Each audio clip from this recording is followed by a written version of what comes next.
Fala, meu querido Alfartano, fala, minha querida Alfartana, meus tchutchucos, minhas tchutchucas, meu caríssimo concurseiro, minha caríssima concurseira, meu futuro militar, minha futura militar, professor Ítalo Trigueiro na área, galera, tava morrendo de saudade dessas carreiras militares, rapaz. Tá? Tava só nas carreiras policiais, agora voltando para as carreiras militares, morrendo de saudade de vocês, meninada aí, que tá na luta, que tá na batalha pela escola, né, de sargento das armas, pela ESA. Bom dia, boa tarde, melhor dizendo, Anilva Fagundes, que tá aí acompanhando a gente. Olha o John, boa tarde, Alfartano. Miguel, nosso monitor, grande Miguel, um abraço para você, meu querido. Galera, vamos embora, tá aí o Leon, vamos que vamos. E a gente está voltando aí, né, a bater um papo com vocês sobre algumas questões das escolas militares. Trouxe aqui 10 questõezinhas. Gente, tá longe, um pouquinho longe da prova ainda. A nossa prova é em outubro, né? 2 meses ainda para a prova, tá? Mas pelo amor de Deus, né? 2 meses é hora de começar a revisar tudo que você já viu, beleza? Um abraço para você, né, João01, tamo junto, soldado. Moçada, a gente vai dar uma revisada aqui em alguns conteúdos bem interessantes, bem importantes. Um abraço pro Vinícius Guedes, tá? Eu não tô aparecendo mais, culpa do professor Newton, viu? Foi o Newton, que o Newton não me escala mais não, para dar aula nas militares. O Newton tá me tirando de tempo aqui nas militares, eu tô só olhando, eu tô só vendo.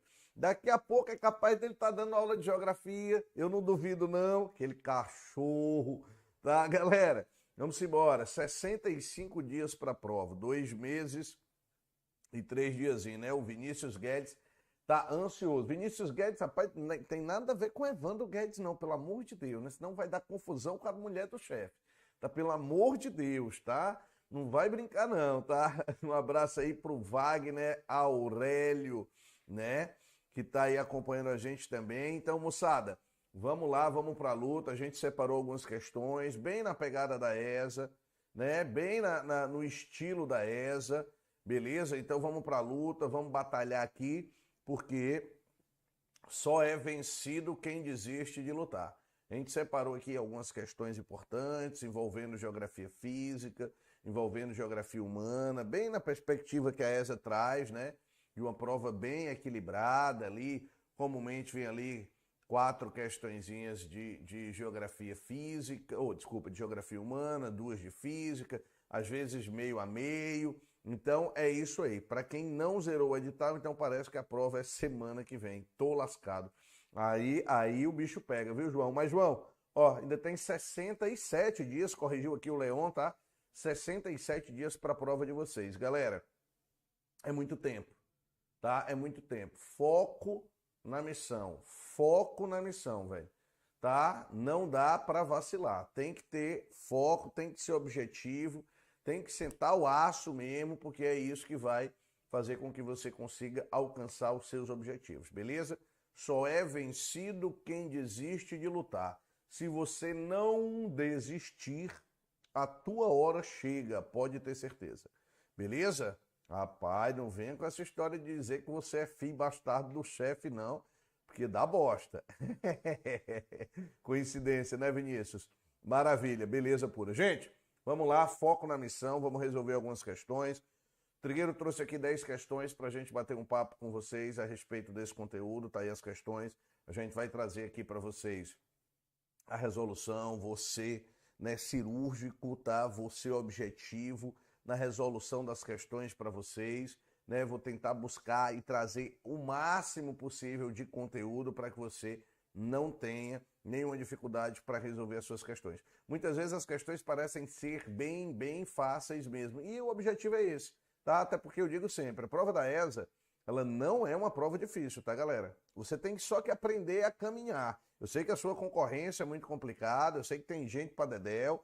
Ano passado já tinha ultrapassado, né, o ano de 2019, então assim, 2021 promete ser um ano também de muitas inscrições. Eu nem lembro ao certo se já saiu o número de inscritos, tá? Mas a gente vai objetivar aqui, resolver essas questões para que você chegue lá na prova e não tenha dúvida. Como eu estava dizendo, a prova não é difícil. Se você compara, por exemplo, a prova da ESA com a prova da SPSEX, né? O nível da prova da SPSEX, gente, é muito mais alto, apesar de eu entender toda a questão que envolve a concorrência aí da ESA, tá? Então, cuidado, beleza? Pura? Vamos resolver aqui algumas questões, vamos ser objetivo, vamos ser cirúrgico, para que a gente possa chegar aí ao nosso objetivo final. Perfeito? Simbora? Vai ter aula teórica antes ou vai direto para as questões? Vamos direto para as questões, hoje a gente vai para a questão e dentro da questão a gente traz teoria, beleza, João? Vamos embora, vamos para a luta? Show de bola. Olha aqui, galera, a primeira questão vai trazer para a gente, tá? Uma imagem, correto? E vai dizer o seguinte, olha lá. As coxilhas são uma característica marcante do relevo sul rio-grandense, particularmente na região da onde, Trigueiro? Gente, olha lá. Eu tô na região sul do Brasil, correto? Eu estou na região sul do Brasil. Para ser mais específico, para ser mais preciso, eu estou no extremo sul do Brasil, correto? No extremo sul. Como ele disse, olha, faz parte do relevo sul rio-grandense. Portanto, nós estamos no Rio Grande, inclusive nevou aí em várias cidades do sul do Brasil esses dias, né? E aí no extremo sul do Brasil é importante que a gente lembre que nós temos olha lá, olha o que o tio Trigueiro vai fazer, ó, um domínio morfoclimático, beleza? Que nós chamamos de quê, professor? De domínio morfoclimático das pradarias ou das coxilhas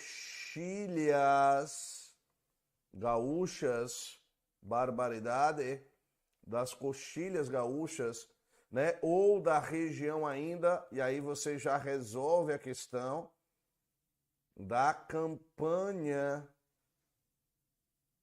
gaúcha, Eu poderia falar ainda de quê, Trigueiro? Você poderia falar ainda de pampas, correto? Os pampas gaúchos, barbaridade, correto? Então você tem uma área aí no extremo sul do Brasil.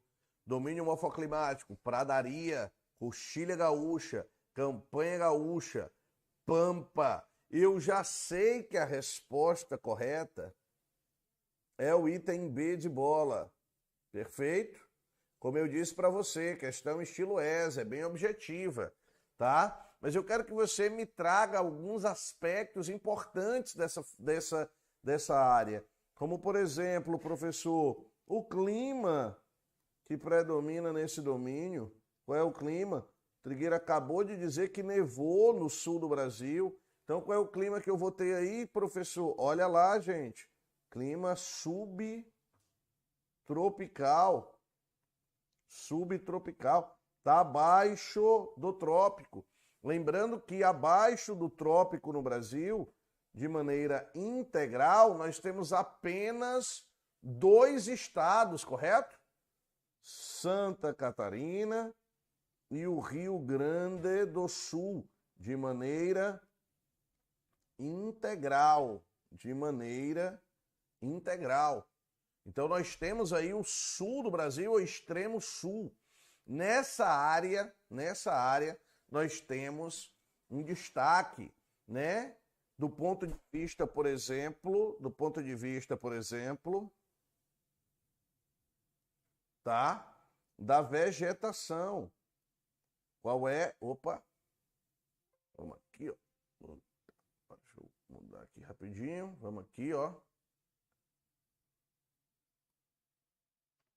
O tio Trigueiro fez bobeira.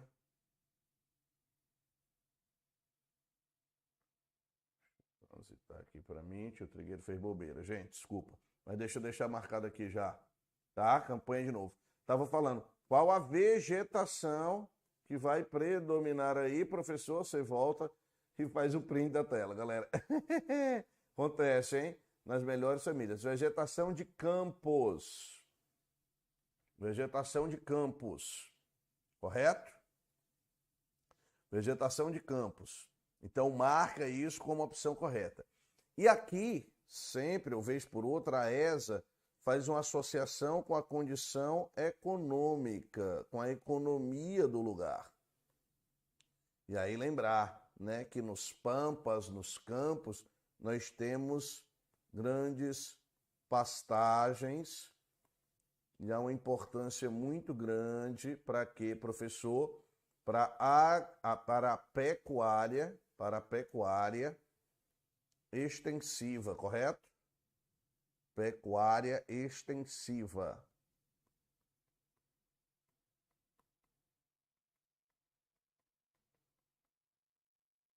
O gado é criado, né, na pastagem, beleza?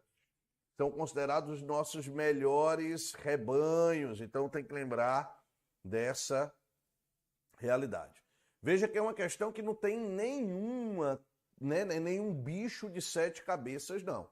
Tá? Mas eu estou te trazendo alguns dados que são complementares à campanha, ao domínio das pradarias, à região das coxilhas e dos pampas.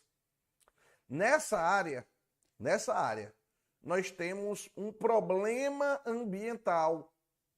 Esse problema ambiental pode ser destacado numa prova. Que problema é esse, Trigueiro?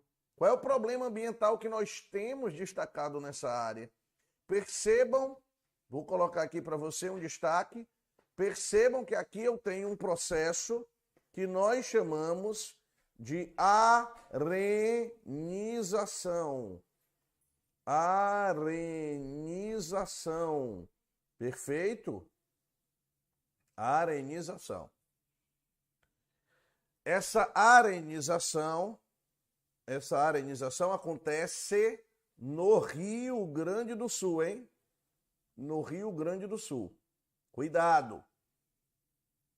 Já vi prova trazendo que a arenização ocorre em todo o sul do Brasil. Tá errado. Tá errado. O fenômeno da arenização ocorre no Rio Grande do Sul. Perfeito?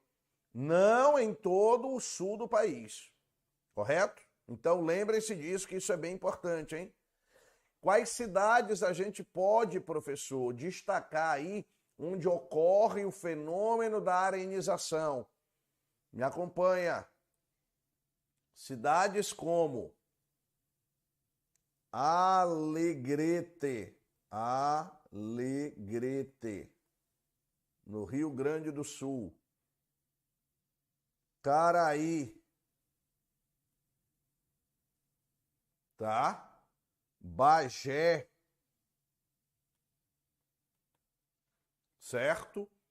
Essas cidades é onde nós temos a ocorrência do fenômeno da arenização. Então, cuidado. Tá? Uma lembrança importante ainda que deve ser feita para você em título de prova.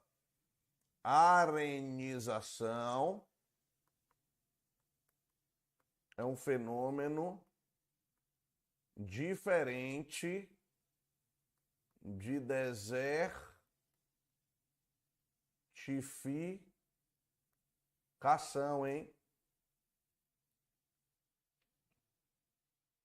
É um fenômeno diferente de desertificação. Perfeito? Ô Trigueiro, qual é a diferença entre o fenômeno da desertificação e o fenômeno da arenização? Os dois fenômenos, tanto a arenização como a desertificação, são promovidos a grosso modo por uma ação antrópica, por uma ação humana. Pecuária extensiva, casou com a atividade econômica, uso de agrotóxicos,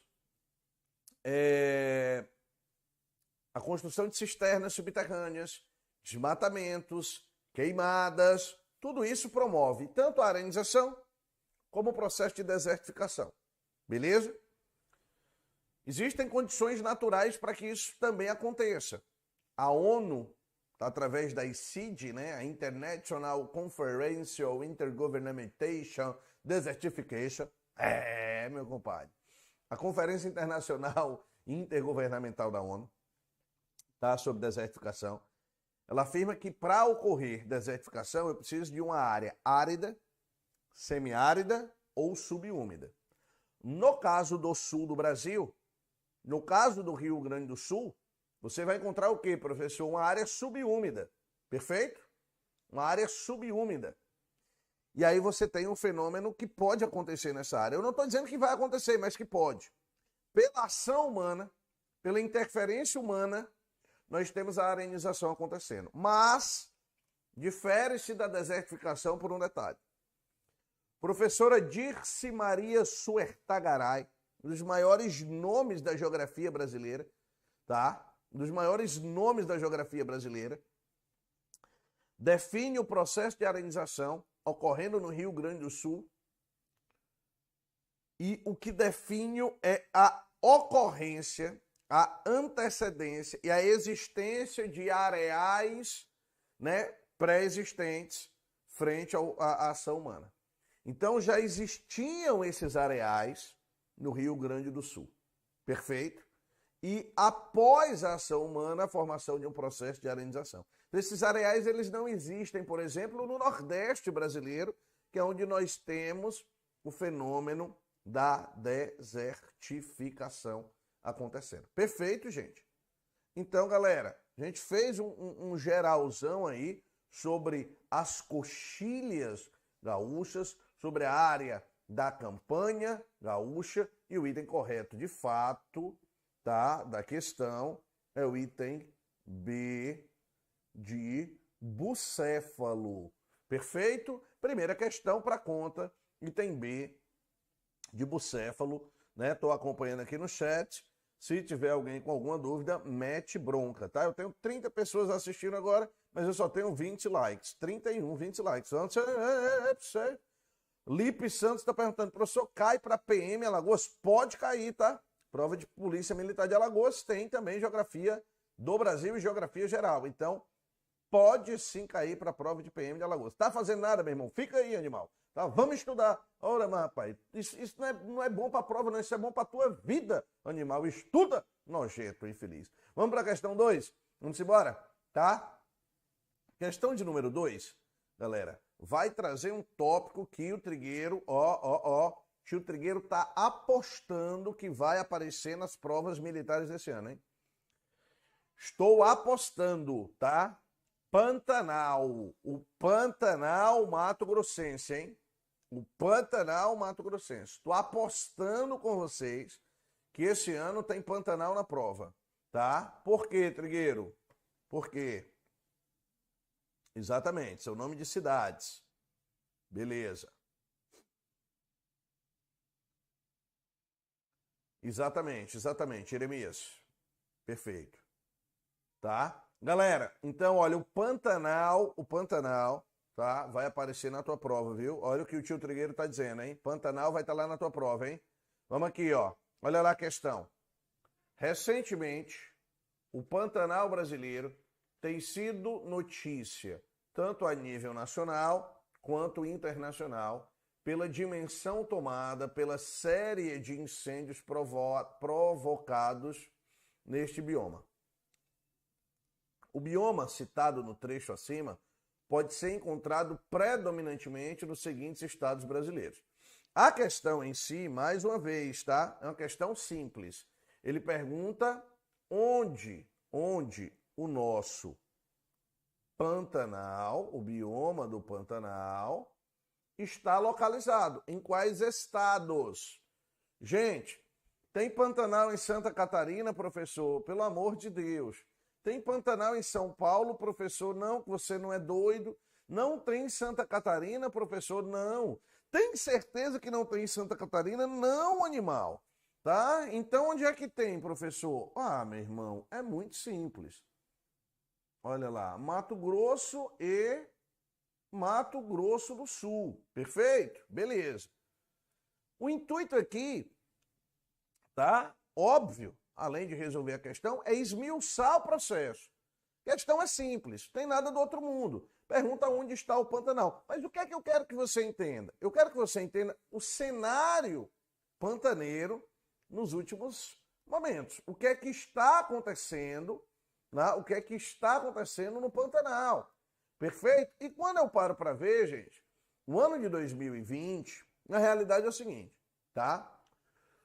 O ano de 2019, o ano de 2020 e o ano de 2021, para o Brasil, não tem sido bons anos. Do ponto de vista ambiental, vou repetir para vocês. O ano 2019, o ano 2020 e o ano 2021 têm sido terríveis. Têm sido terríveis. Beleza? Começa no ano 2019, tudo aquilo que aconteceu na Amazônia brasileira. Dia 5 de agosto, lá o dia do fogo, né? Foi 5? Acho que foi 5 ou foi 19 de agosto, enfim. Foi em agosto de 2019, tá? O dia do fogo, moçada passando o trator, passando a boiada, como dizia um ex-ministro do meio ambiente, investigado recentemente, né? Inclusive, cadê o celular do homem, professor? Que não aparece, ainda bem que a corrupção acabou nesse país, não é verdade? Tá? Ainda bem que acabou, graças a Deus estamos felizes agora, né? Passamos a boiada na Amazônia. Aí começa toda aquela, né, confusão lá na Amazônia, foi bater lá na França, lembram da confusão, né, com o presidente francês Emmanuel Macron? Acabou que desandou o acordo do Mercosul, o fumo entrou, meu irmão. O fumo entrou e foi com gosto, tá? O fumo entrou e foi com gosto. Então, um acordo que a gente vinha, né, costurando há 20 anos, agora não tem mais não. Eita, pau Pereira. Agora o bicho pegou, beleza, vamos embora, né? Fazer o quê? Vamos tentar outro acordo aí, sei lá, com um país muito, assim, robusto, muito forte, tipo, sei lá, Suriname, né? Porra de União Europeia, eu tô cagando pra União Europeia. Agora eu vou fazer um acordo com Suriname, com Venezuela, os países assim economicamente mais fortes, né? Não é coisa de Europa, isso é coisa de passado. Resultado, né? A gente perdeu aí alguns acordos, bons acordos com a Europa. A relação não tá legal, tá? Vem o ano de 2020. E aí tem toda uma questão ambiental, aquele negócio todo. Não, mas vai dar tudo certo, vai ficar tudo bem, tá? Se preocupe não, vai dar certo. Meu compadre, aí a parada é a seguinte, né? A gente começou a ver várias e várias notícias, né, no ano 2020 já, sobre queimadas no Pantanal, que de certa forma chegaram a destruir algo em torno de 25, 30% do bioma. Olha o que eu estou falando, hein? De 25 a 30% do bioma foram destruídos. Beleza?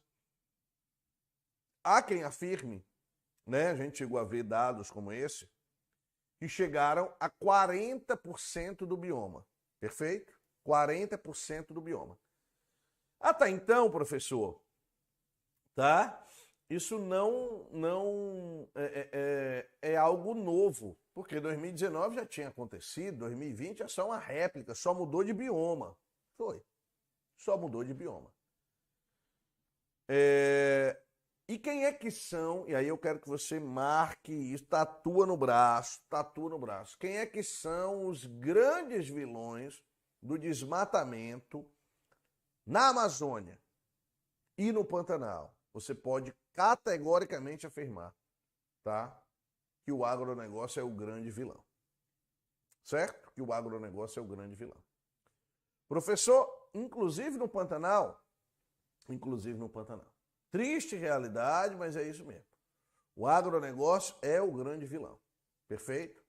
Os focos de queimada que nós tivemos no Pantanal se estenderam tanto pelo estado do Mato Grosso, como pelo estado do Mato Grosso do Sul. sudoeste do Mato Grosso, noroeste do Mato Grosso do Sul. Beleza? Então nós temos parte dessa realidade acontecendo. Existem alguns projetos ali no Pantanal para tentar, né, amenizar isso. Tem um projeto chamado PSP, que é o Paisagens Sustentáveis no Pantanal, que traz ou que trouxe à tona parte dessa realidade.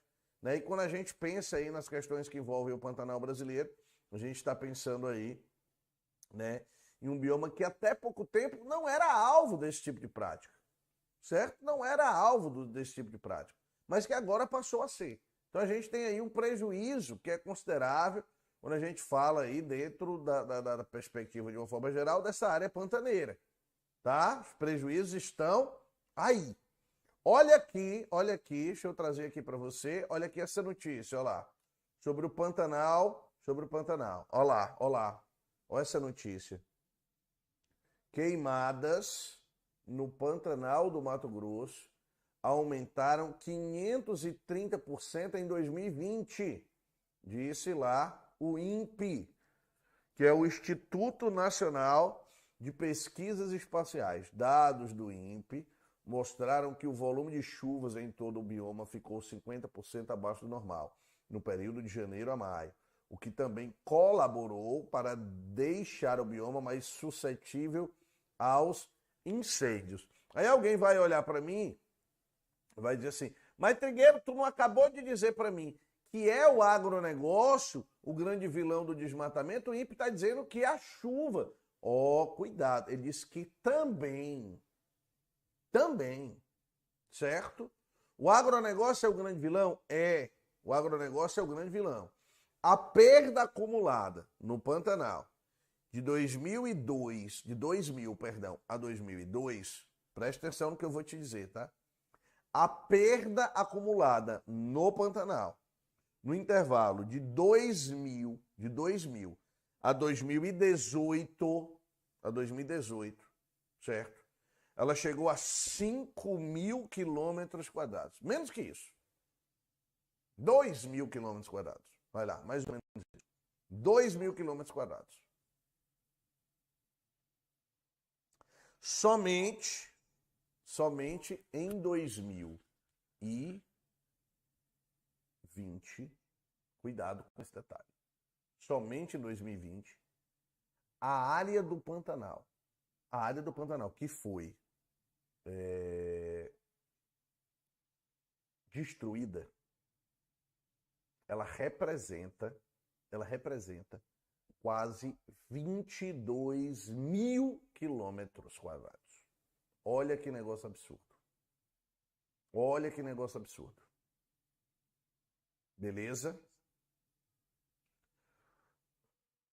O Wagner Evangelista está dizendo: o agro é tudo. Sem o agro, sem nada. Wagner, ninguém aqui está brigando com o agronegócio. A questão não é essa. Tudo bem? A questão, de forma alguma, vai ser essa. O que eu estou colocando para você é que o agronegócio, ele é responsável por isso. Ponto. Beleza? Se na hora da sua prova você tiver lá uma afirmação que trata das queimadas no Pantanal e na Amazônia como sendo os grandes vilões, né, do desmatamento, acabou a história. Perfeito? O agronegócio é importante para o Brasil? Lógico, incontestavelmente. Se não fosse o agronegócio, o tombo da gente seria muito maior. Muito maior. Tá? Incontestavelmente. Agora, a gente não pode tapar o sol com a peneira e achar que o agronegócio só tem vantagem, porque não tem apenas vantagem. Tem problemas consideráveis quando a gente fala do agronegócio no cenário brasileiro. E isso a gente não pode, em nenhum momento, jogar para debaixo do tapete. Não dá para fazer isso. Tudo bem? Beleza? Acredito que não tenha nenhum segredo aí com relação a esse cenário. Perfeito? Maravilha? Então olha lá, notícia, né, que trata aí do Pantanal. beleza? E que traz problemas consideráveis aí. Olha a quantidade, gente, de focos de queimada. Olha a quantidade de focos de queimada só no estado do Mato Grosso, tá? No dia 22 de julho do ano de 2020, olha lá. Olha lá a quantidade de queimadas, né? Todos esses pontos avermelhados aqui são queimadas dentro do território do Mato Grosso, são focos de calor, né? São incêndios. Perfeito? Então a gente tem isso como realidade, tá? Pantanal, ele é o quê, professor? Deixa eu voltar aqui rapidinho. Você tá vendo, ó, aqui, ó, no estado, aqui a área pantaneira, beleza, ó. 6.000 quilômetros, 6.000 hectares queimados, e aqui já no Mato Grosso do Sul, mais de 11.000 hectares queimados. O Pantanal, diferente do que muita gente pensa, ele não é um pântano, tá bom? O que é o Pantanal, então, professor? Se ele não é um pântano, o Pantanal é uma planície de inundação.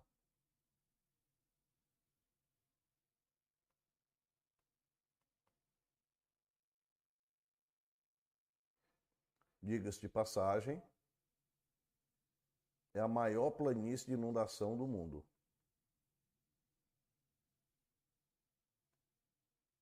Perfeito?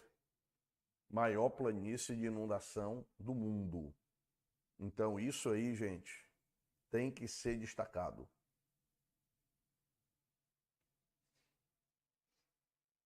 Professor, você acha que vai cair muita geografia humana, demografia? Normalmente a prova, Stephanie, ela é meio a meio, tá? Comumente a prova da ESA, ela é meio a meio. Então, assim, mais geografia humana comumente do que geografia física. Tá legal? Professor, o Pantanal é uma das vegetações mais devastadas? Está perguntando a Nilva Fagundes. Não, não é. Não é, tá? Em termos gerais, não é. Em termos gerais, quais são as vegetações mais destruídas do Brasil? As 3 mais destruídas do Brasil. Em primeiro lugar, eu tenho Mata Atlântica, beleza. Em segundo lugar, eu tenho Araucária. Em terceiro lugar, a gente tem o Cerrado. Perfeito? A área mais devastada é a Mata Atlântica. A Stephanie, né, já colocou isso. Perfeito, Thiago.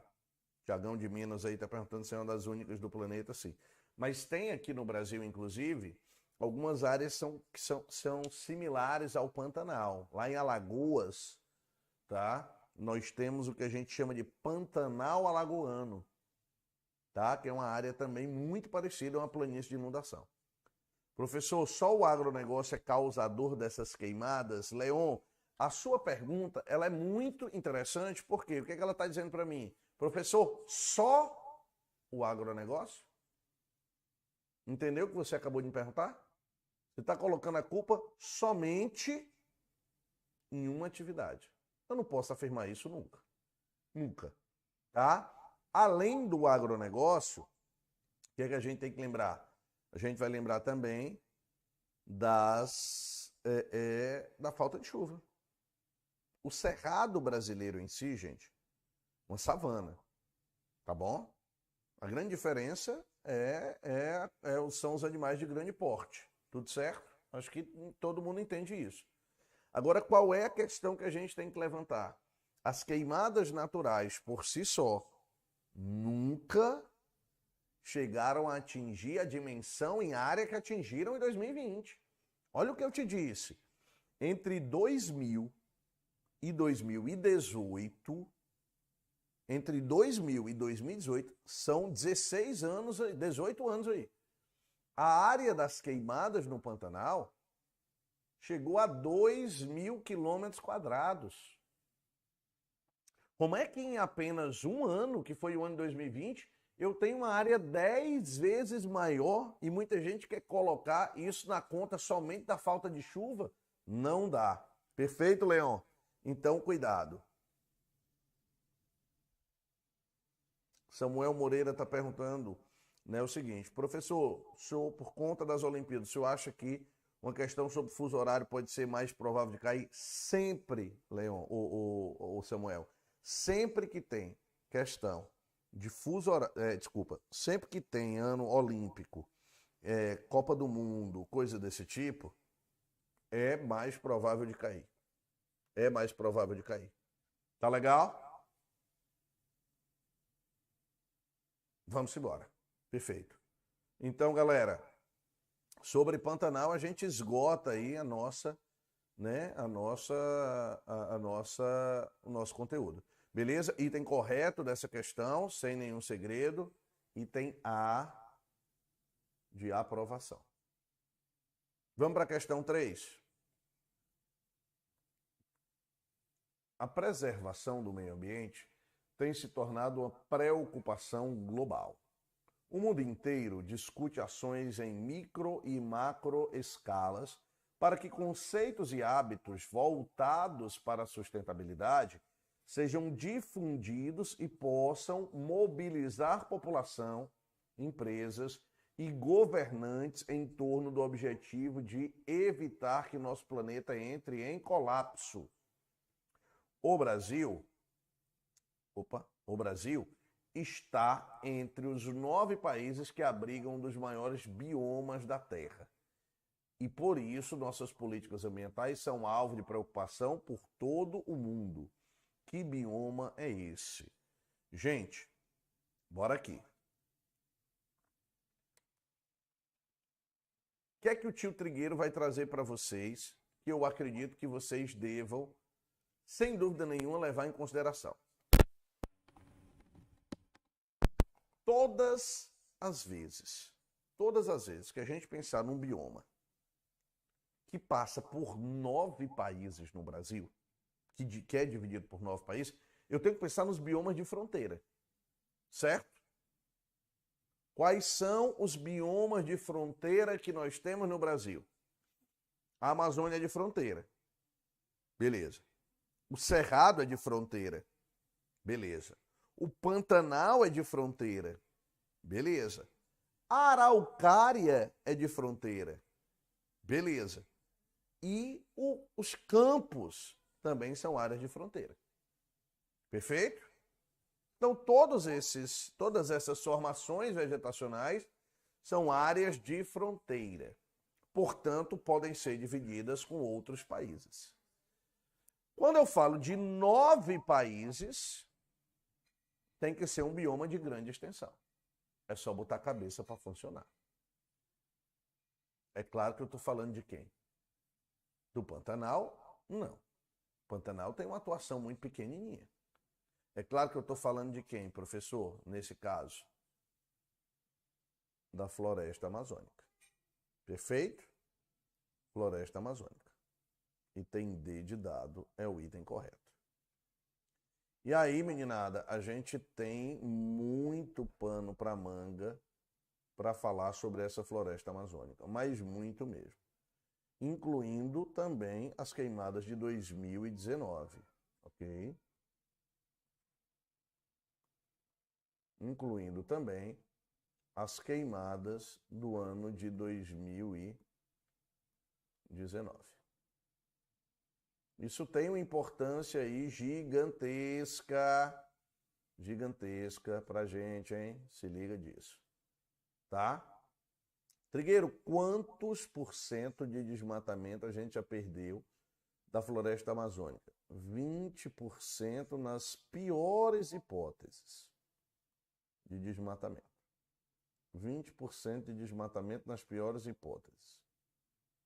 Aí alguém vai olhar para o Trigueiro e vai dizer assim: porra, professor, mas esses ambientalistas xiitas do Greenpeace também, né? Essa galera é muito extremista. Pô, o que é 20% só de um bioma? Gente, concordo que 20% é pouco. Mas eu estou falando de 20% do que é considerado a maior floresta, né, em biodiversidade que a gente tem na zona equatorial do mundo. Tá? Eu estou falando do maior bioma brasileiro. Eu estou falando de uma área que ultrapassa 5 bilhões de quilômetros quadrados, 5 milhões e meio de quilômetros quadrados, no seu bioma como um todo. Só no Brasil, 3 milhões e 800 mil quilômetros quadrados. Então, toda vez que a gente parar para observar, é um bioma que tem uma relevância muito grande. Eu já desmatei na Amazônia brasileira, só nos últimos 60 anos, o equivalente a uma outra Mata Atlântica. Então a gente tem impactos aí que são consideráveis. Certo? Com certeza isso tem uma importância aí gigantesca. Vamos pensar aqui na Amazônia. Eu trazer para vocês aqui a questão amazônica, para a gente debater. Quando a gente fala de 20% de desmatamento, eu preciso saber quem são os vilões do desmatamento na Amazônia.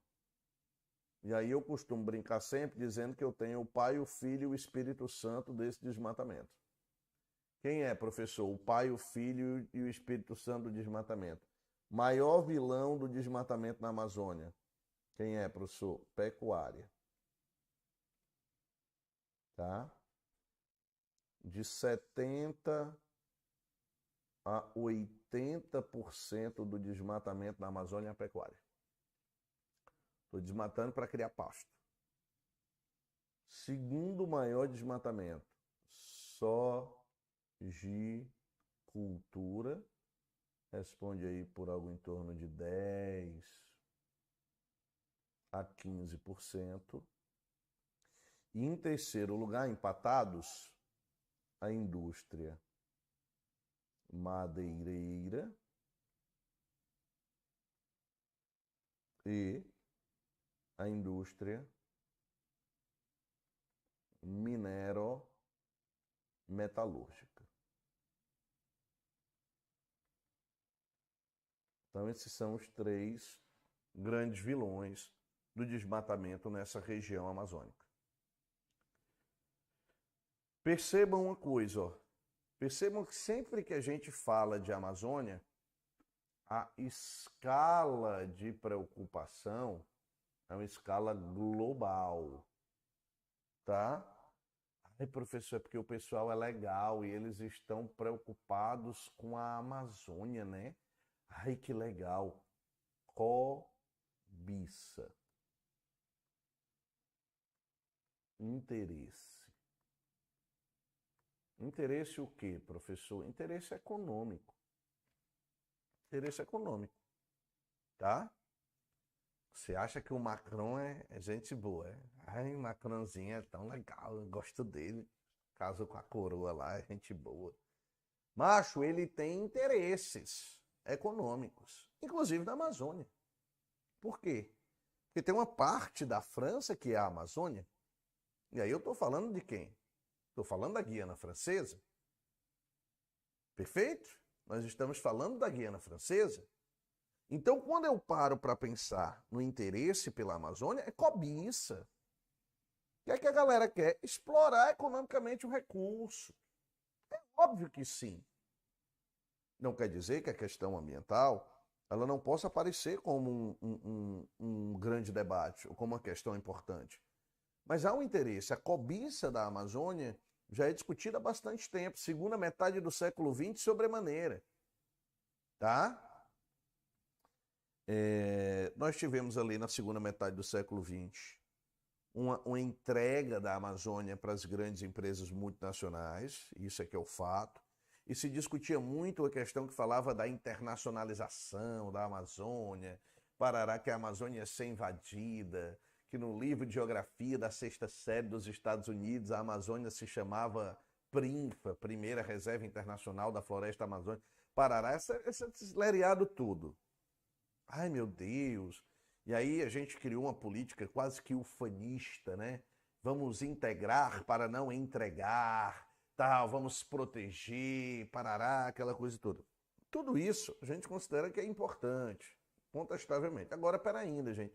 Não vamos ficar viajando na maionese, não. Nada de Hellmann's Airline, não. Tá? Vamos por partes. Vamos avaliar o cenário real. A Amazônia não precisa sair do Brasil para ser internacionalizada. Porque o que está sendo internacionalizado na Amazônia são os recursos amazônicos. São os recursos. Beleza? É a água. É a soja. E não se iluda não, quando sai soja, ok, daqui, sai água da Amazônia. Porque é o agronegócio. Quando sai algum produto, né, como carne bovina, está saindo recurso amazônico daqui. A água virtual está aí para você lembrar disso. Para produzir 1 quilo de carne bovina, a gente precisa de aproximadamente 3.000 litros de água. O recurso está indo embora. Ele não fica aqui, não. Eu não precisei entregar a Amazônia nas mãos de outros grupos para que ela fosse internacionalizada. E aí onde é que está o grande problema da expansão do agronegócio, por exemplo, para a Amazônia brasileira? Eu estou desmatando a floresta para criar gado, para pasto. Eu poderia criar no Cerrado. Eu poderia criar, sei lá, no sul, na Caatinga, em qualquer lugar, o gado. Eu estou expandindo para a Amazônia, porque lá a terra é menos valorizada, lá tem menos fiscalização, lá a moçada senta o aço na madeira mesmo com gosto e ninguém está nem aí. O final das contas é esse. Beleza? Ultimamente eu tenho tido políticas mais frágeis ambientais no Brasil. A realidade é essa. E o que é que você tem que lembrar? E quando eu faço isso, eu estou mandando para fora a Amazônia do Brasil. Eu estou internacionalizando o recurso. Nas rodas acadêmicas, nas rodas de relações internacionais, no alto núcleo da diplomacia internacional, você sabe como é o nome que estão dando para a Amazônia?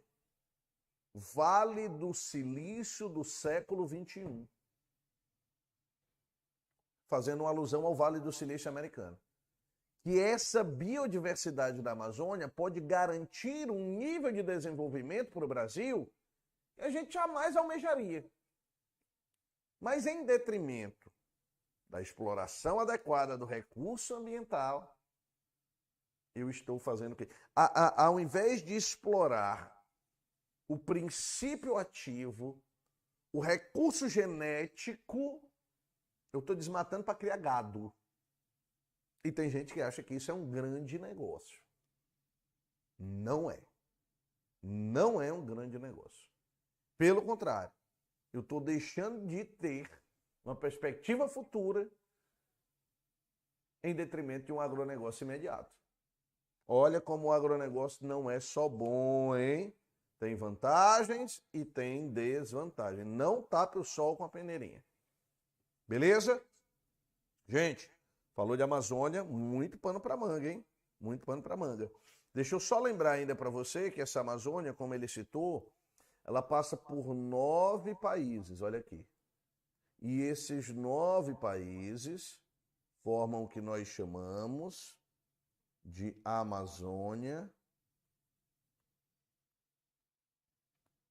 Internacional.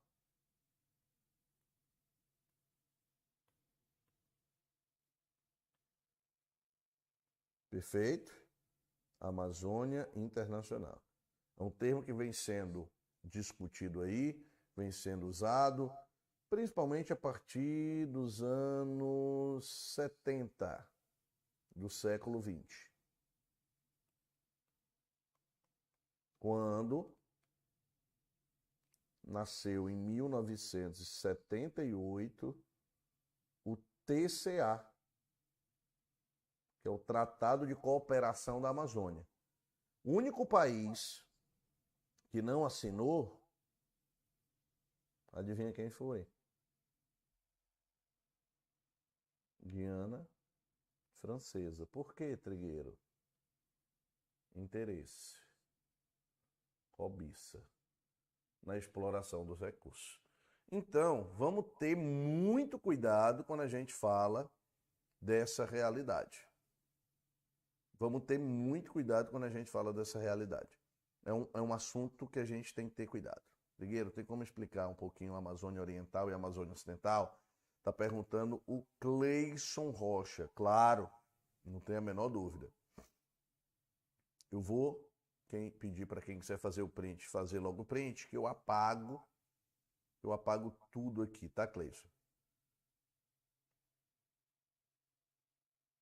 Cleison Rocha. Beleza. Show de bola. Quem quiser fazer o print faz, galera. Vou apagar aqui rapidinho. Vou apagar tudo. Item correto da questão 3, só para corroborar, é o item D de dado. Beleza? Olha lá. Vamos apagar aqui tudo e vamos trazer aqui a divisão que o Cleison pediu entre a Amazônia Ocidental, beleza, e a Amazônia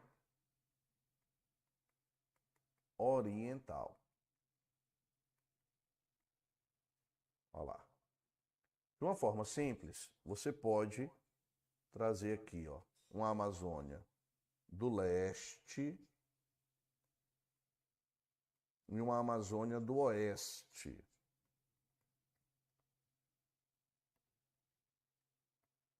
Leste e oeste. Pensem aqui, gente. Pensem aqui na Amazônia. Vou tentar fazer aqui a Amazônia. Deixa eu só apagar isso aqui.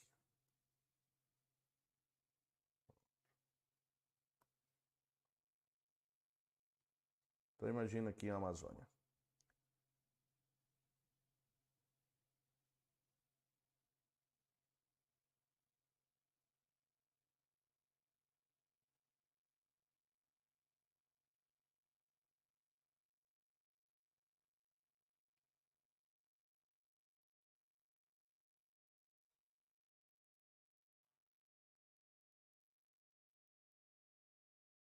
Tá?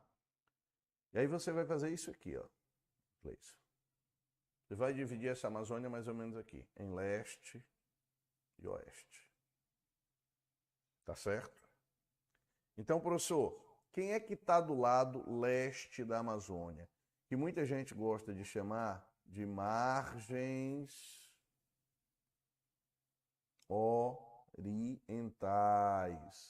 Que muita gente gosta de chamar de frente pioneira da Amazônia. Aí você vai lembrar. O oeste do Maranhão tá ali, beleza. O oeste do Maranhão tá ali. Você tem parte do estado do Pará, também nessa região, beleza. Você tem parte do... Aliás, parte não, perdão. Você tem o estado do Pará, não tem nada de parte, é o estado do Pará como um todo.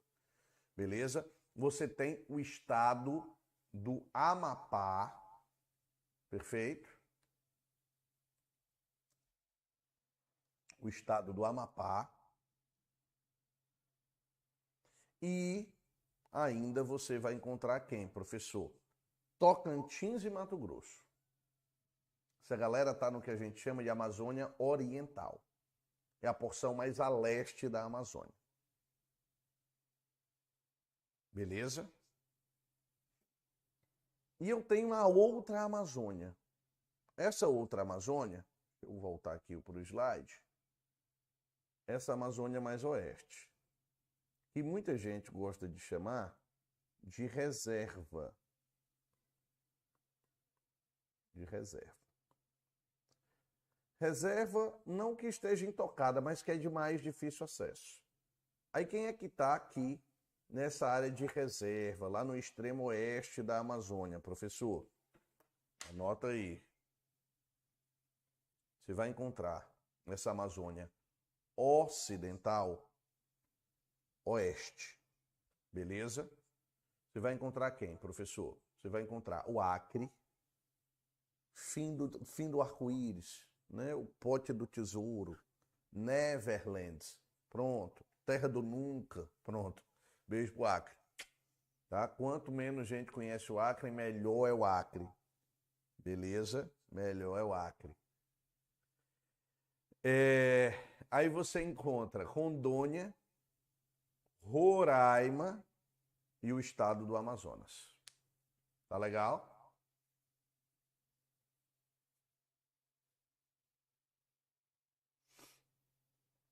Beleza?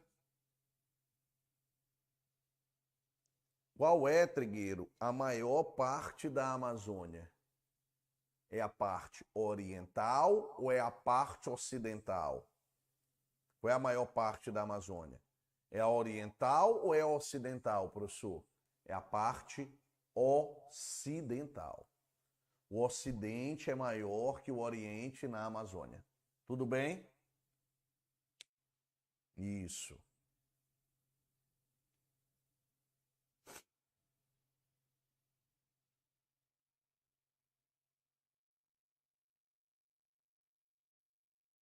O Ulisses está perguntando. Trigueiro, é o maior bioma e é o bioma que mais tem variedades de flora e de fauna? É. Agora, cuidado. Pergunta interessante, Ulisses. Quando você diz é o bioma que tem a maior biodiversidade? É. Porque a biodiversidade é o conjunto de flora e de fauna, como você mesmo disse.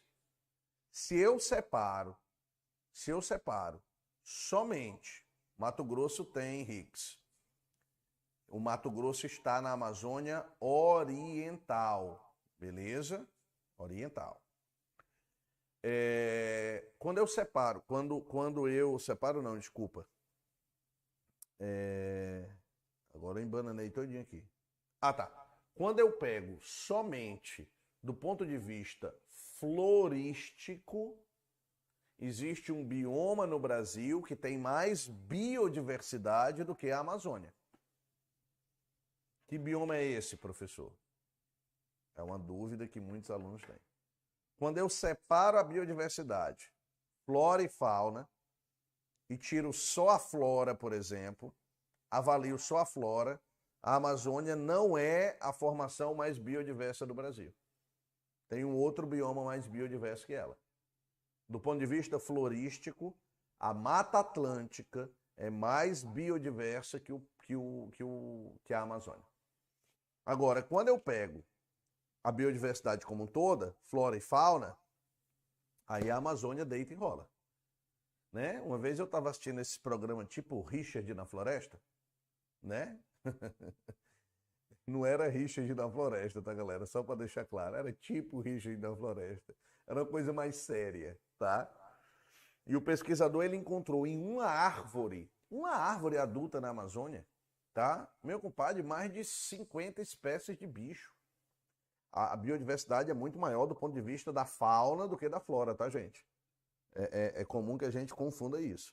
Do ponto de vista faunístico, zoogeográfico, a biodiversidade é muito maior. O elemento encontrou em uma árvore adulta na Amazônia 50 espécies de animais. Aí você pode imaginar, né? Inseto, besouro, larva, primata, pássaro, tinha um tiranossauro rex pendurado lá, fazia uns 3 milhões de anos. Negócio sério, negócio sério. Beleza? Então, cuidado com esses detalhes. Deu certo aí? Show de bola.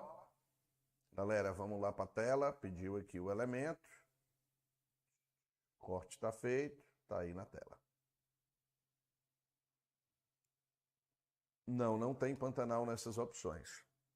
Item correto, T de dado, floresta amazônica. Perfeito? Vamos para a quarta questão. Olha lá, olha lá, olha lá. Quarta questão. Quarta diz o seguinte: os rios são classificados de acordo com o escoamento, o relevo e a composição das águas. Aqueles que correm apenas um período do ano, ou seja, secam nas épocas de estiagem, são chamados. Está aqui o tio Trigueiro trouxe para você, né, uma imagem de um rio seco. Perfeito? De um rio seco. Professor, qual é a resposta correta? Mais uma vez, eu estou trazendo a resposta de maneira bem objetiva e de maneira bem direta. Os rios intermitentes. Rios intermitentes são rios que secam periodicamente.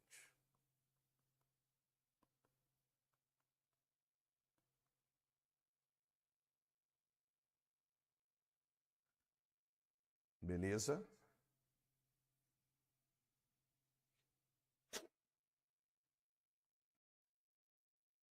São rios que secam periodicamente. Vai dar certo, Ulisses. Vai dar certo. Certo? São rios que secam periodicamente. Professor, o que é que são rios perenes? São rios que não secam. Não secam. No Brasil, o que é que predomina, professor?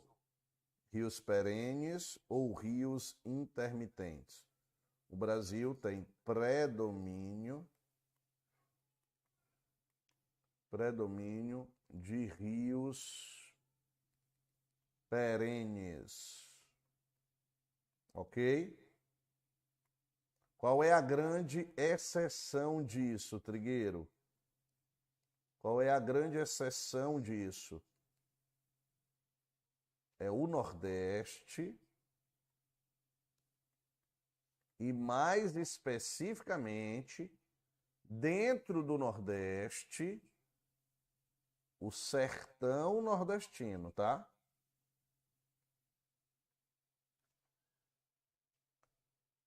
Um dos grandes erros, quando a gente fala sobre o Nordeste do Brasil, é acreditar que ele é uma região homogênea. Não é. Mas nem de longe, hein? Você que não conhece o Nordeste, esqueça essa imagem, tá? Então, acreditar que o Nordeste é uma região homogênea é amador. Beginners. Tá? Não seja beginners. O Nordeste é uma região extremamente heterogênea. Então, quando eu vou, por exemplo, para a zona da mata nordestina, os rios não secam na zona da mata. Eles perdem volume de água, mas não secam. No Agreste, pouquíssimos rios secam. Só os que estão mais próximos do oeste do Agreste, que é a divisa com o sertão. Aí no sertão, não. O sertão é um semideserto. O sertão é uma região semiárida. O relevo cristalino impede que a água infiltre no solo. A água que não infiltra no solo fica exposta. E o sol, professor, é um sol para cada pessoa no Nordeste sertanejo, meu filho. Resultado, professor, eu tenho uma evaporação dessa água muito mais intensa. E essa evaporação, óbvio, faz com que a gente tenha um déficit no balanço hídrico. E é claro, some a isso o baixo volume de chuva. Beleza? Baixo volume de chuva. Então, pensou nisso, está pensando em quê, Trigueiro? Em rios intermitentes. São os rios que predominam no sertão nordestino. Dentro do sertão, inclusive, eu vou falar já dele, nós temos uma exceção, que é o bom e velho Chico, meu filho. O rio São Francisco, ele é um rio perene, hein? Ele é um rio perene dentro do sertão. Ele é um rio perene. Mas os rios que predominam no sertão são esses aqui, ó. São rios intermitentes. Professor, o que é um rio efêmero? O que é um rio efêmero? Choveu muito,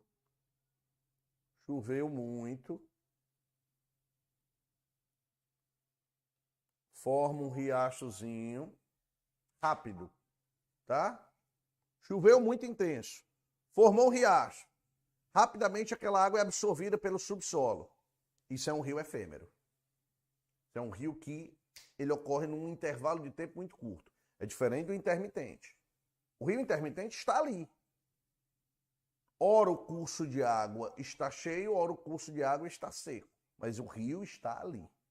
O rio efêmero não se forma sempre no mesmo lugar. Perfeito? Beleza? E eu tenho aqui ainda, ó, dois termos que a gente tem que levar em consideração. Professor, o que é meandro? O que é meandro? Os meandros de um rio, ó. Isso é um meandro. Meandros são essas voltas, essas curvas que o rio dá. Então, ó, você for intelectual, que você dá uma de intelectual, você chega e diz assim, deixa eu passear nos teus meandros, para a pessoa que você quer, né? Seja lá, sei lá, um homem, uma mulher, tua preferência sexual é tua, mano. Faz que nem o professor Newton, se entrega, meu irmão, se entrega, certo? Se entrega. Então, galera, meandra essas voltas, essas curvas. O rio Amazonas é um grande exemplo de um rio meândrico, né? Tem voltas gigantescas, beleza? Show de bola. Show de bola.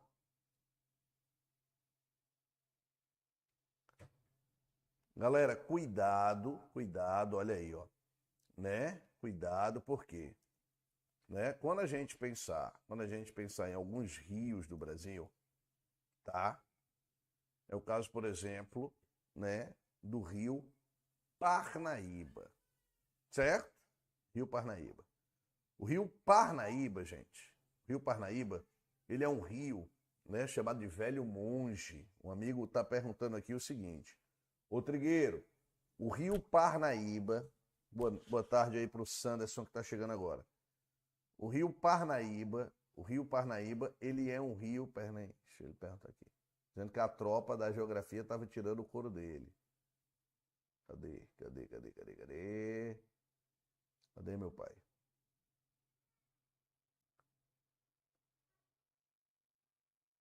Gustavo Amorim. Professor, a bacia do Parnaíba, ela é intermitente? Então, cuidado com esse tipo de afirmação, o Gustavo. Você está perguntando a bacia do rio inteiro, tá? Pô, tem rios na bacia do Parnaíba que secam, correto? Tem rios na bacia do Parnaíba que secam. Tem rios na bacia do Parnaíba que não secam. Perfeito? Cuidado porque você está perguntando sobre uma bacia inteira. Sobre uma bacia inteira. Então a gente tem que ter muito cuidado, tá? Se você me fizesse, ô professor, me tira uma dúvida, tá? O rio Parnaíba, professor, né? Especificamente o rio Parnaíba, né? Ele é um rio que seca, a grosso modo, não. Ele perde volume de água, mas secar não. É tanto que ele é navegável em quase todo o seu trecho. Beleza? Em praticamente todo o seu trecho ele é navegável. Ok? Mas ele não chega a secar, ele perde volume de água, consideravelmente. Em alguns momentos de seca ele perde mais volume. Né? Mas ele não chega a secar, não. Ele é um rio perene. Agora, a bacia tem rio que seca. Tá bom? Tem rio que seca. Só para você entender. Tem o Alto Parnaíba. Tá? Lá no Alto Parnaíba eu tenho. Né? Ele passa por vários municípios. Lá no sul do Piauí, Uruçuí. Ele passa por Gilboés, Santa Filomena. Tem rios nessa área que secam. Os rios de menor porte. Tá? Tem rios que secam. Mas aí a gente tem que ter muito, muito cuidado. Ele recebe, o rio Parnaíba, a bacia do Velho Monge, né? Ela recebe ao longo do seu curso um regime hidrológico que não é igual, pelo contrário, está extremamente desigual. Certo? Então, muito, muito cuidado com esses detalhes. Muito, muito cuidado com esses detalhes. Olha lá, não vacila não. Maravilha, deu para entender a diferença?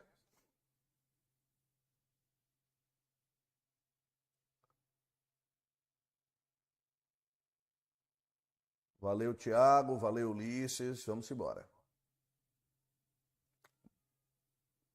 Cuidado aí. Cuidado com essas diferenças para vocês não vacilarem. Por favor. Partiu então. Galera, então assim, quando você pensar, né, nas questões que envolvem hidrografia, nas questões que envolvem aí as estruturas hidrográficas brasileiras, muito, muito, muito cuidado, tá bom? Muito cuidado. E professor, vamos lá transitando aqui para o slide de novo, que é um rio de Planalto. É um rio que apresenta quedas de água. Quedas de água. desníveis acentuados, como, por exemplo, o Rio São Francisco, o Velho Chico. Beleza? Então, meninada, esmiuçamos aí essa questão de número 4, tá tranquilo, tá favorável, pau na máquina e vamos embora, tá? Qualquer dúvida, vai lá no chat, pergunta e vamos embora. Maravilha. Ó, vou chegar aqui na questão de número 5. Olha aí, essa questão é uma aposta que o tio Trigueiro faz sempre. Transposição do Rio São Francisco. Transposição do Rio São Francisco. Uma obra muito esperada pelo povo nordestino, que já passa de 12 anos de trabalho, é a transposição do São Francisco, que levará água para uma região do Nordeste muito carente de recursos hídricos.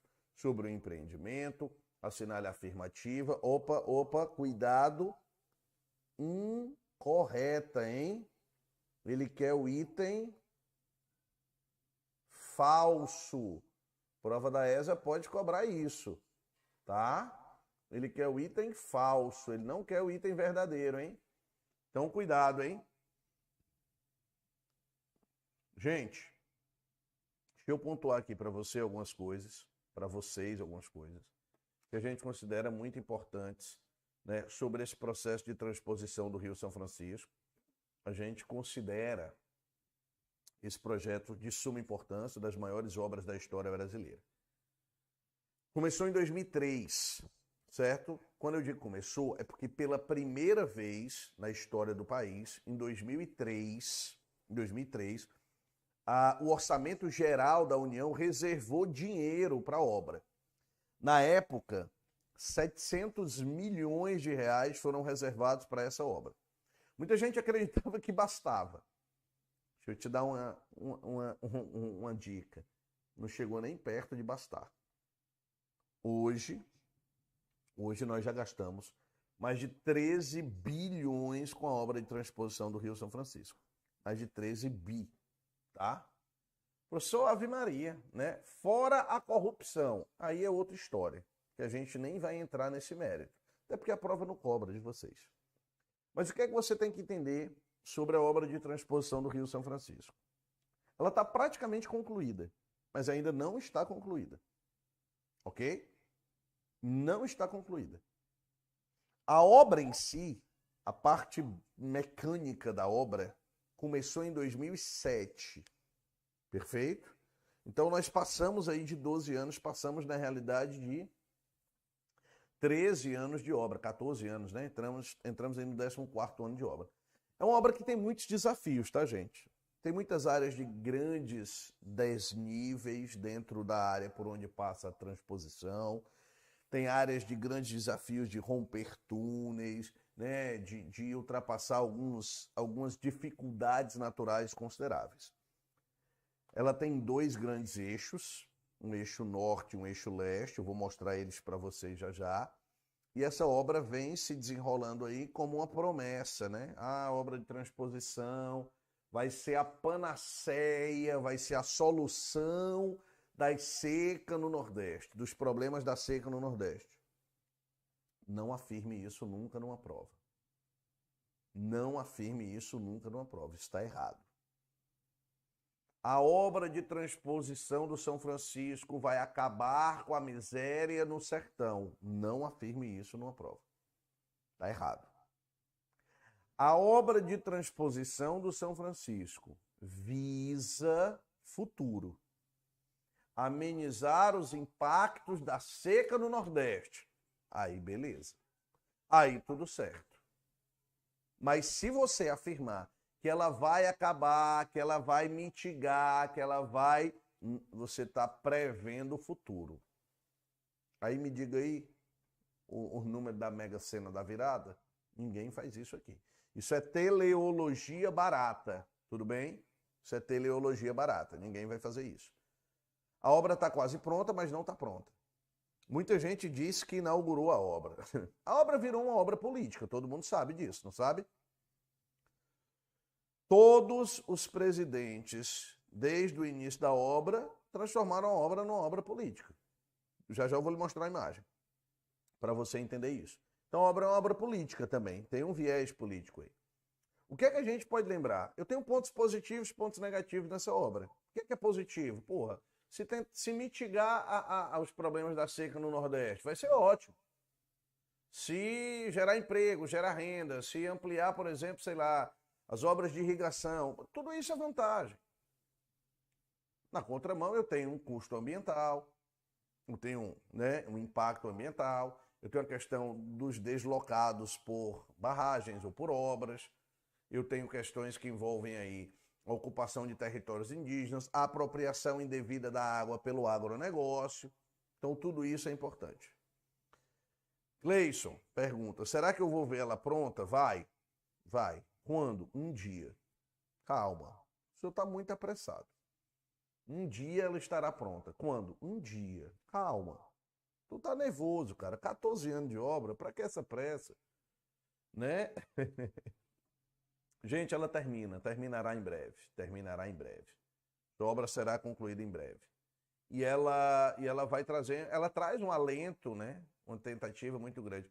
Mas ela não vai resolver o problema da seca, ela pode mitigar, professor, ela pode amenizar um pouquinho o problema da seca? Pode. Mas ela não vai resolver o problema da seca, até porque a gente tem uma questão que envolve o saneamento também. As residências do sertão nordestino não têm saneamento, então essa realidade ela ainda é demorada, né? O Brasil aprovou agora o marco legal do saneamento básico em 2020 e a gente só prevê a universalização do saneamento básico no Brasil em 2033. Olha aí. Então a gente tem que levar em consideração parte disso. Mas ela vai estar pronta em breve. Perfeito? Eduardo, eu não posso dizer. Eu não posso te afirmar. Quais são os prejuízos dessa obra para o Rio? Só quando a obra estiver pronta. Só quando a obra estiver pronta. Muita gente fala, vai reduzir o volume de água do Rio. Na contramão disso, há estudos que apontam que essa água que está sendo desviada iria para o mar. Né? É 1% da vazão do rio. Então, assim, eu não gosto de afirmar nada sobre a transposição do Rio São Francisco. Beleza? Não gosto de afirmar nada sobre isso. Beleza? Negativamente, custo-benefício pode ser apontado. Eu não sei se vai dar certo. Tá vendo que eu estou jogando para o futuro? Tá vendo que eu estou jogando para o futuro? Porque quem afirmar hoje alguma coisa sobre a transposição corre o risco de queimar a língua. Pode ser que dê certo, pode ser que não dê. Afinal das contas é isso. Perfeito? Agora sim, o Eduardo, um impacto que a gente já vê. Para construir os canais, eu tive que desmatar a parte da vegetação. Eu promovi um impacto ali na região. Tá? Como você me perguntou pro Rio, eu não posso te afirmar. Eu espero a obra ser concluída. Tá? Assim eu fico com a minha consciência tranquila. Perfeito? Beleza? Show de bola. Ó, deixa eu trabalhar aqui com você a ideia da obra. Tá? Rapidinho. Aqui a questão, ó aqui a obra de transposição, né?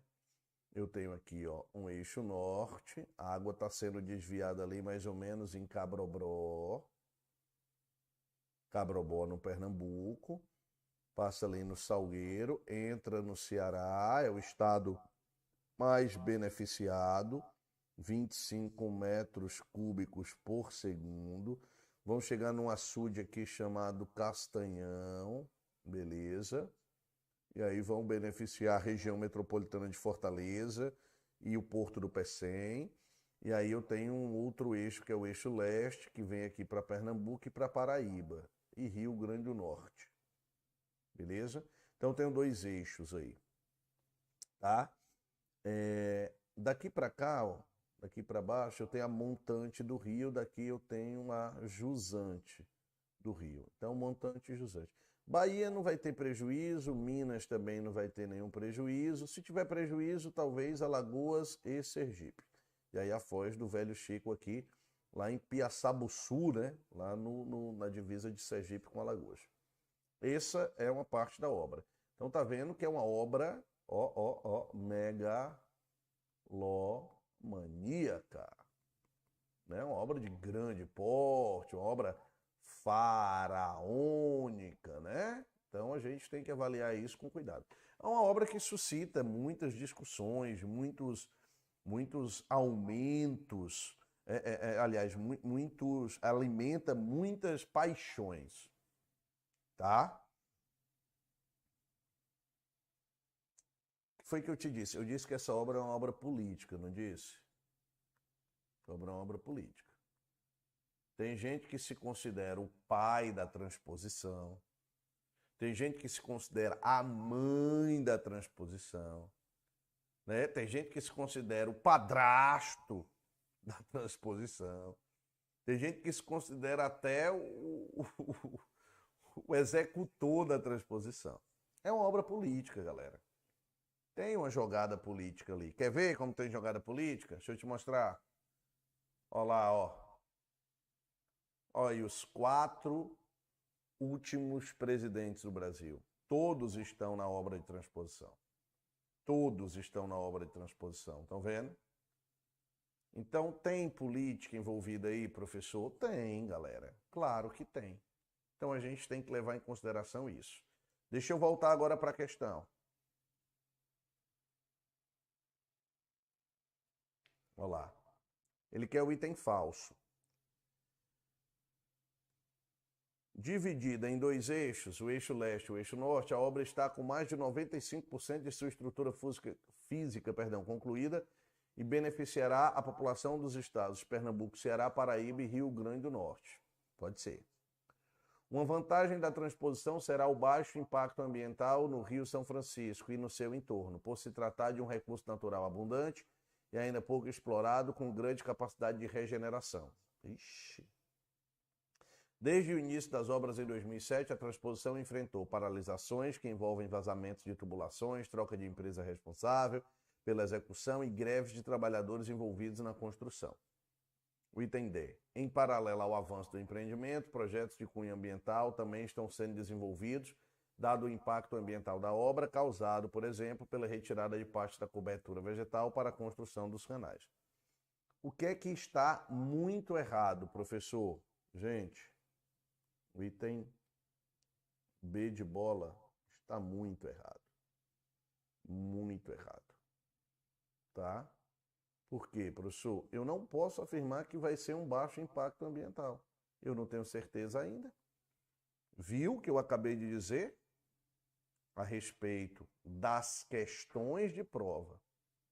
A respeito das questões de prova. Ok? Então, dentro dessa lógica, dentro dessa perspectiva, o item errado é o item B de bochecha. Maravilha? Vamos para a questão 5. Opa, questão 5 eu já estava, né? Vamos para a questão 6, perdão. Olha lá. Um manifesto publicado na revista Science do fim de abril chamou a atenção da comunidade científica internacional e da classe política brasileira. Mais de 600 pesquisadores pediram à União Europeia que condicione as parcerias do Brasil à proteção ambiental. Olha lá o rolo que a gente falou de Brasil e de União Europeia. Mercosul e União Europeia, né? Cada vez mais o Brasil vem se tornando o principal alvo da preocupação mundial no que diz respeito a esse tema. Entre as principais razões desta excessiva atenção aos recursos naturais brasileiros, podemos citar o fato de que, estou dizendo já tem um tempo para a galera que... Opa, deixa eu só voltar aqui para a questão rapidinho, tá aí a questão. Perfeito, galera, desculpa. Olha lá. Dentro dessa lógica, quando eu falo da perspectiva brasileira, o Brasil está virando um pária dentro do cenário internacional. dentro do cenário internacional, o Brasil está virando um pária. Que é isso, professor? Perdão, Lucas. O Brasil está virando um pária. O que é um pária, professor? O Brasil está virando um vilão do meio ambiente nos últimos anos. 19, 20, 21. Beleza? O Brasil virou um pária. Há uma preocupação em torno da questão ambiental brasileira. Há uma preocupação. E essa preocupação, ela está diretamente associada a todos os nossos recursos. E há um afrouxamento das políticas ambientais no Brasil nos últimos anos. Então, essa preocupação está transformando o Brasil num pária. Agora, a questão é, por que nós temos essa preocupação? Deixa eu te mostrar aqui rapidinho. Se liga.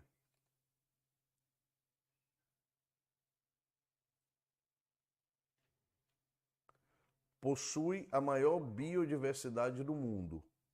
É um motivo de preocupação. Não possui recursos naturais suficientes para a produção de energias renováveis, pelo amor de Deus. 2 está errado. Por quê, professor? Hoje, 46% da energia no Brasil vem de fontes renováveis.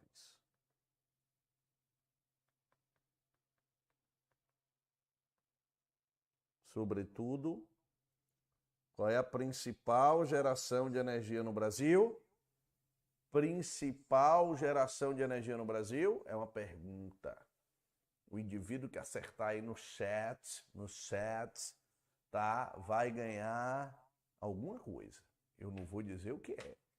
Mas já pensou se sai um Sou Mais na tua vida? Hein? Ah, garoto! 46% das fontes de geração de energia no Brasil são renováveis, da geração atual. Principal fonte geradora de energia renovável no Brasil, quem é? Bora, tá lançado o desafio. E agora? Chupa essa manga, bebê. Já pensou? Você ganhou Sou Mais velho? Eita. Ninguém tá me respondendo ainda. Bora. Ih, rapaz. Aí, começou. Hidrelétrica, hídrica, hidráulica, hidrelétrica, todo mundo vai dizer hidrelétrica. Já parou. A hidroeletricidade não é mais a principal geradora de energia no Brasil do ponto de vista das fontes renováveis. Tatua no coração, bebê. Tatua no coração. Quem é, professor? Cana-de-açúcar.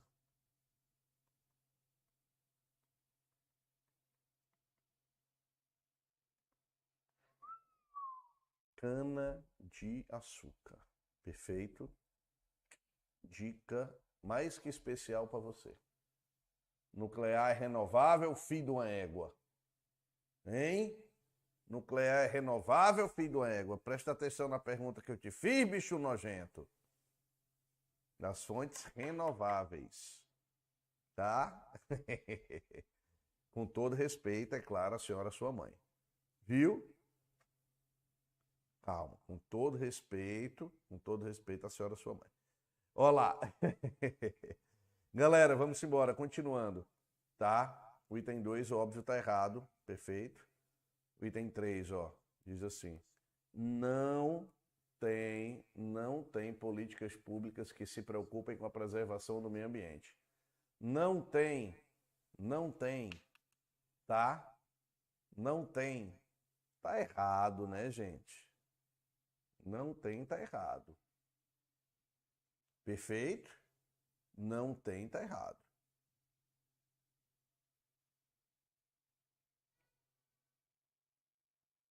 Perfeito? E a questão 4 diz assim, ó: sua vasta cobertura florestal é fundamental na diminuição das concentrações de carbono na atmosfera. Isso está correto. Então ele diz o seguinte: após análise, marque a alternativa correta. Os itens 3 e 4 estão incorretos. Mentira. O 4 está certo. Os itens 2 e 3 estão incorretos. Opa, achei a resposta.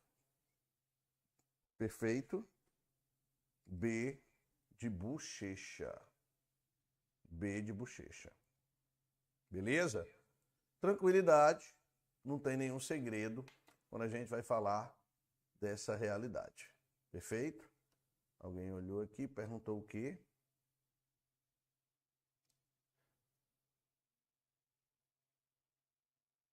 Não, peraí. Aí o Lucas está perguntando se dá para fazer um gerador termoelétrico caseiro utilizando queima de bagaço. Dá para fazer usando queima de qualquer coisa, meu filho. Né? Se você quiser fazer, rapaz, cientista aí. É quase o professor Pardal, esse menino. Bora. Faz sentido, Lucas, faz sentido. Agora sim, dá mais trabalho, né, mas é melhor tu pagar a conta. Faça um gato, um negócio assim diferente. Ok? Beleza. Simbora. Show de bola? Galera, vamos dar sequência às questões, tá? Vamos aqui. Questão de número 7. Olha aqui, ó. Ah, rapaz. Analise a alternativa que representa as classificações do relevo brasileiro de acordo com professor Aziz Nassib Absaber. Maravilha. Primeira coisa que tem que lembrar, quando a gente fala em título de prova, 3 principais classificações do relevo brasileiro, correto? Haroldo de Azevedo, 1940, Aziz Nassib Absaber, 1958, Jurandir Luciano Sanches Ross, 1989. As 2 primeiras classificações do relevo brasileiro, a do Haroldo de Azevedo e a do Absaber, são chamadas de classificações didáticas, porque elas são simples ou mais simples. A primeira usa como critério de avaliação só a altura do terreno. Exatamente, Gustavo. A segunda classificação do relevo brasileiro, que é a do Absaber, usa a altura e o processo de erosão / sedimentação, né? Se eu pergunto para você o que é um planalto, a maioria de vocês vai me dizer que o Brasil que um planalto é um plano alto. E se eu pergunto o que é planície, alguém vai me dizer que uma planície é um plano isso. Então, que porra é essa, professor? Ó o susto que vocês vão tomar agora, ó. Ó o susto. Tem planalto baixo? E, meu irmão, agora lascou, professor. Chega! Tem planalto baixo? Tem. Tem planalto baixo. Vale? Conversa é essa? Né? Tem planalto baixo. A rigor, a gente costuma dizer que as superfícies planálticas elas estão acima de 200 metros, mas a gente encontra planalto aqui, por exemplo, na divisa do Ceará com o Rio Grande do Norte, Chapada do Apodi, tem 150 metros. Lá na Amazônia eu tenho os platôs de baixa altitude, então tem planalto baixo.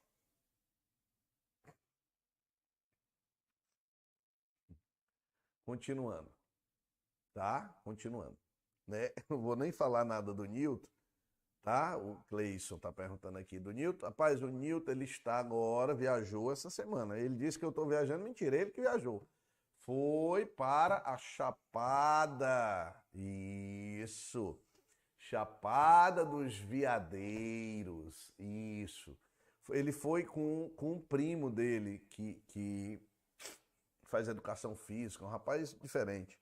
Forte, bonito, alto, louro. Né? Ele nunca tinha me apresentado esse sobrinho dele nesses últimos 20 anos que eu conheço. Mas ele chegou agora, Trigueiro, que é meu sobrinho e tal, tem 18 anos, estou pagando ali a universidade dele de educação física, aí ele vai viajar comigo aqui, porque ele conhece turismo, essas coisas. Tá? Pronto.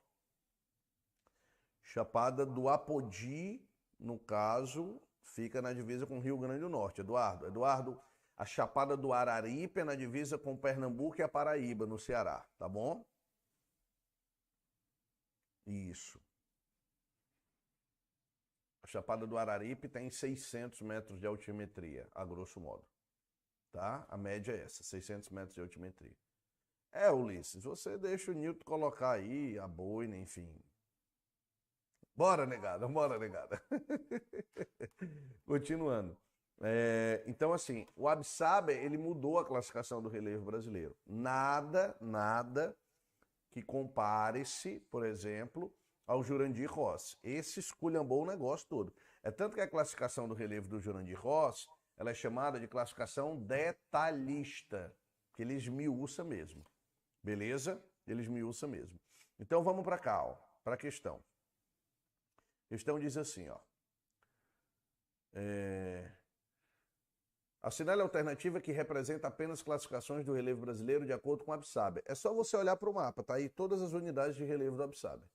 Planalto das Guianas, Planalto Central, Planalto Meridional, Serras e Planaltos do Leste e Sudeste,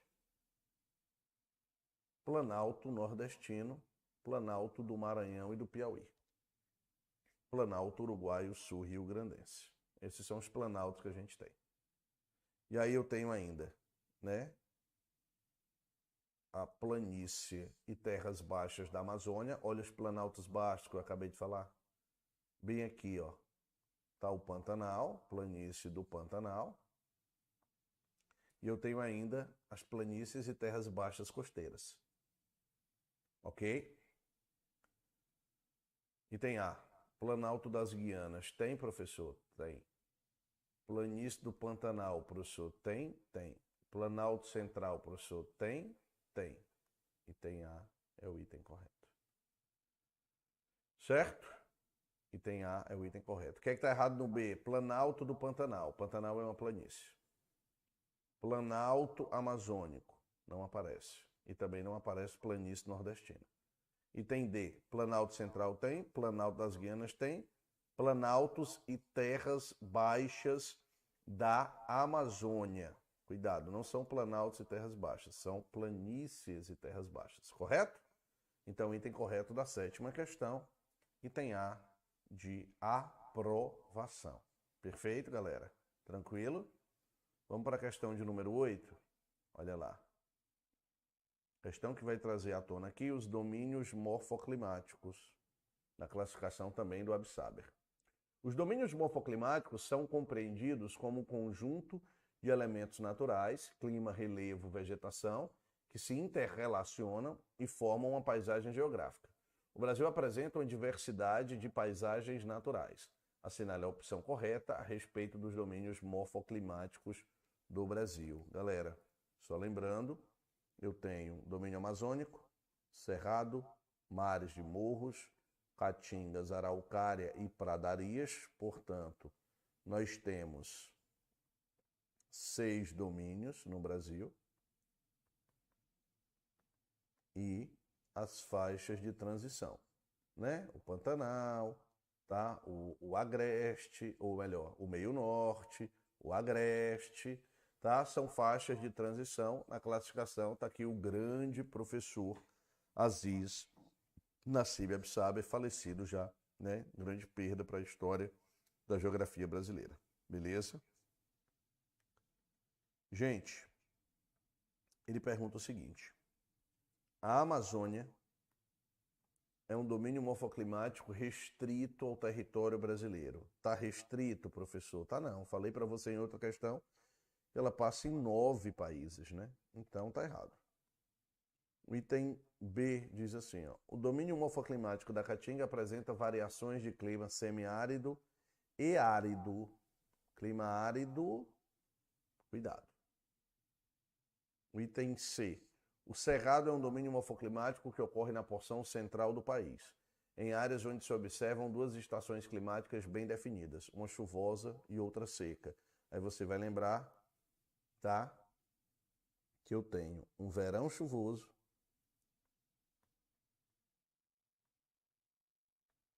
e um inverno seco. O item correto da questão já é o item C de casa. Não tem clima árido no Nordeste, beleza? É semiárido. Por desencargo de consciência, vamos ver aqui o item D. As pradarias que ocorrem na região sul do Brasil apresentam como características vegetacionais a ocorrência de araucária. Mentira. A gente falou na primeira questão lá sobre as pradarias e a ocorrência da vegetação de que, professor? De campos. Os campos sulinos. Beleza? E o item E diz: o domínio dos mares de morro ocorre nas regiões sul e sudeste do Brasil. Mentira, não ocorre no sul, só no sudeste. Item correto, item C de sucesso.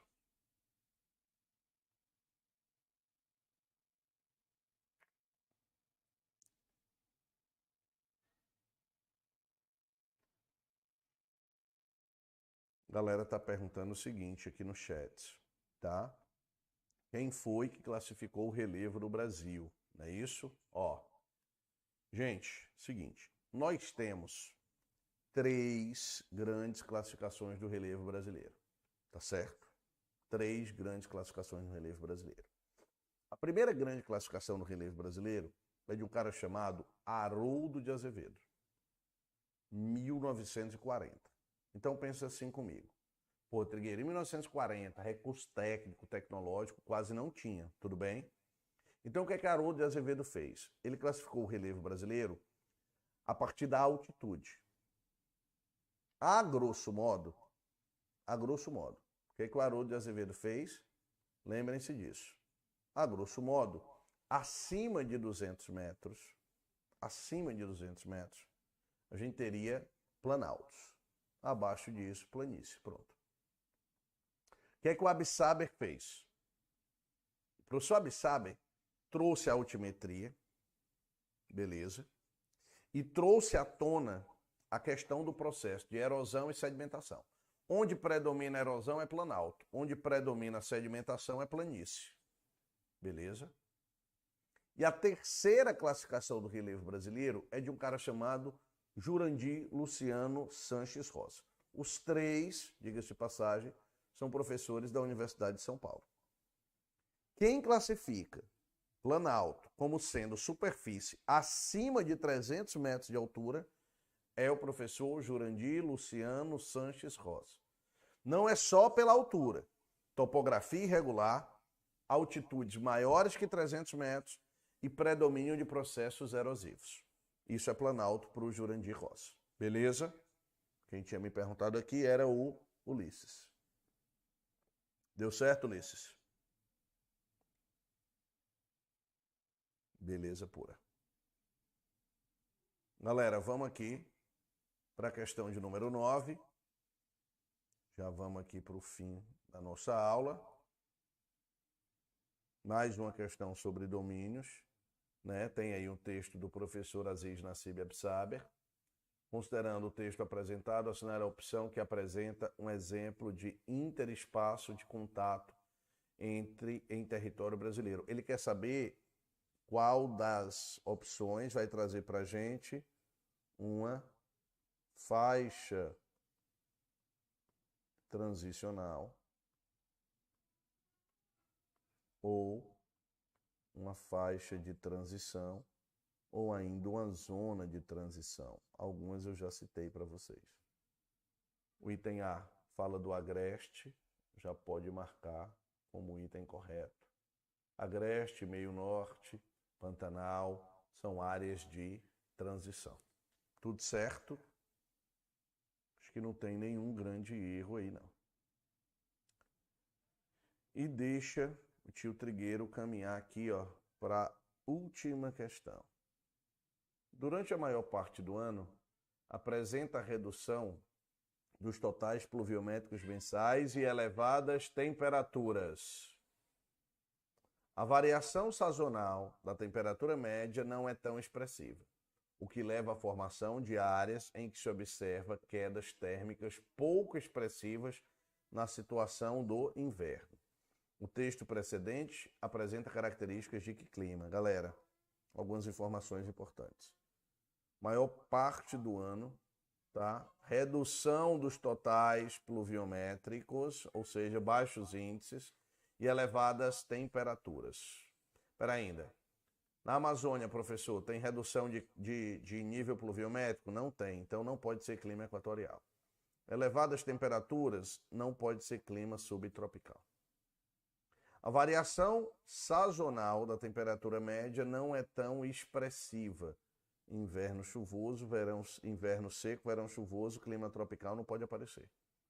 O que leva à formação de áreas em que se observa quedas térmicas pouco expressivas na situação do inverno, junho, julho e agosto. Eu estou falando de que clima? Semiárido. E tem A de aprovação. Beleza?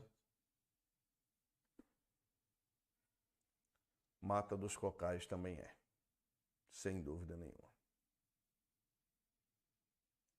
Né? O Ulisses está dizendo é quente ou é quente, né? Quintura, verão, mormaço e inferno são as 4 estações do ano no Nordeste brasileiro, tá? E aí eu falo com prioridade ou com, né, conhecimento de causa, porque eu sou do Ceará, né, da terra da luz. Galera, tudo beleza, tudo tranquilo. Nós vamos ter outros eventos aí, tá? Resolvendo mais questões, vamos dar uma mapeada aí nas provas da ESA, né? Hoje também tem uma parceria muito forte aí, nunca é demais lembrar, do nosso amigo Anderson Luiz, Anderson Varganhag, né? Caba bom lá de Cascavel. Tem o Jair, que está na equipe de Geografia agora também das escolas militares. Jairzão, que é lá do Paraná, então a equipe tá redonda, tá coesa, tá entrando gente nova, tá oxigenando a equipe, tá trazendo coisa bacana para vocês e há, sem dúvida nenhuma, de garantir a aprovação de todos vocês nessa prova aí que vai bater em outubro e que tá chegando a hora de vocês. Beleza, galera? Meninada, agradecer demais a participação de todos e de todas que acompanharam aí, né, o nosso evento. Continuamos aí, né, pensando no dia a dia de vocês, fazendo evento praticamente todos os dias para as escolas militares, correndo atrás do prejuízo dessa pandemia, mas garantindo para você qualidade, trabalho sério, dedicação, sem frufru, sem lheguelhés, sem, né, frescura. Beleza pura? Show de bola? Galera, agradecer a participação de todo mundo, tá? Aí Ulisses, né? Vamos embora. Leon, Gustavo Amorim, a Nilva, tá? Um abraço para todos, para todas que acompanharam a gente. Rodrigo Melo, Jairzão é top demais, Jairzão é fera, a equipe toda tá muito redondinha, galera. A equipe de Geografia Alfacom não tem pra onde correr, a melhor equipe do Brasil. Beleza? Agradecer aí os mais de 90 likes que estiveram acompanhando a gente. Show de bola, galera. Beleza? E agradecer também a nossa monitoria. Um abraço aí pra galera da monitoria que tá acompanhando a gente. Beleza? Show de bola. Meninada, fortíssimo abraço e até o nosso próximo encontro. Valeu, meu povo! Tchau, tchau!